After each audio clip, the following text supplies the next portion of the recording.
Flas për një fakt tepër të çuditshëm që po ndodh në Gjeorgji.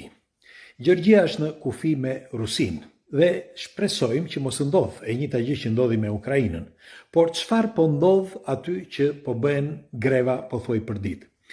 Duke filluar që nga viti i kaluar, pra në tetor të vitit të kaluar, ka greva për ditë përpara parlamentit të Gjeorgjisë. Pse? Sepse një tip i quajtur Irakli, nuk e mbaj mend emrin, i një partie që një parti nuk ishte as e djatha as e majta, por një parti popullore e popullit, fitoi zgjedhjet vitin e kaluar, pra në vitin 2024, në tetor të vitit 2024, mos gaboj, apo në nëntor, dhe gjithë populli, le të themi, e votoi. Ishin zgjedhje, ky është ai Irakliu, dhe ishin zgjedhje të pastërta. Bile mendohet që një vit përpara se të ndodhte të bëheshin votimet, kishin riformatuar edhe njerë votat dhe me fjalë mënyrën e votimit. Dhe sipas gjasave fitoi në mënyrë fantastike, shumë të qartë. Mirë po, tani ka ndërhyrë Evropa. Ka ndërhyrë Evropa sepse një pjesë e njerëzve duan që të jenë me Evropën, por një pjesë e njerëzve gjeorgjan nuk duan që të jenë me Evropën. Në fakt, këto greva që po bëhen janë të përditshme. Bile përpara parlamentit që vitin e kaluar, akoma sot edhe ditave të diela, një grup njerëzish shkojnë aty dhe bëjnë protesta, por këtë herë kanë filluar protestat akoma më të mëdha, sepse në 4 tetor të këtij viti u bën zgjedhjet lokale, pra të bashkive.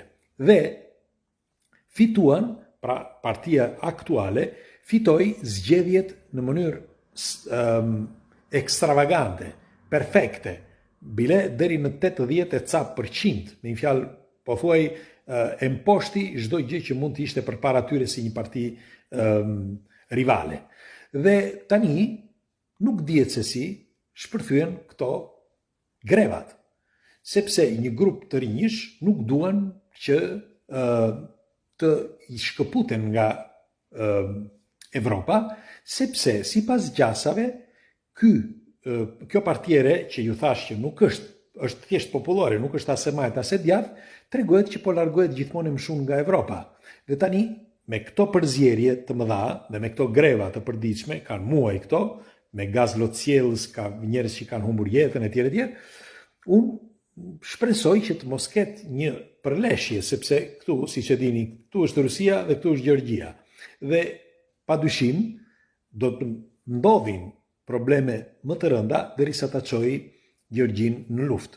Ju çfarë mendimi keni për këtë argument? Sepse me sa duket gjithmonë rreth Rusisë po mendoj që pas kërka raprezalje, pas kërka probleme. Dhe ju çfarë mendimi keni për një argument të tillë, sepse nëse prek Gjeorgjin, padyshim do prek edhe vendet e tjera, njëkohësisht edhe ne, sepse gjendemi brenda këtij planeti dhe dal nga dal duke krijuar këto, si themi, këto përplasje, mund të themi kështu, do të ndryshoj edhe rrjedhën e historisë, madje edhe të politikës, jo vetëm të vendit, si thash, por edhe të mbar opinionit publik. Pres një komentin tuaj, sepse vazhdojnë ende sot problemet në Gjeorgji.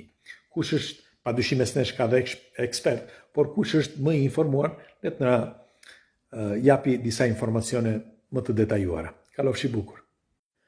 Dhe në fund dua t'ju kujtoj diçka që ka thënë Stalin dikur, Josif Vissarionovich Stalin.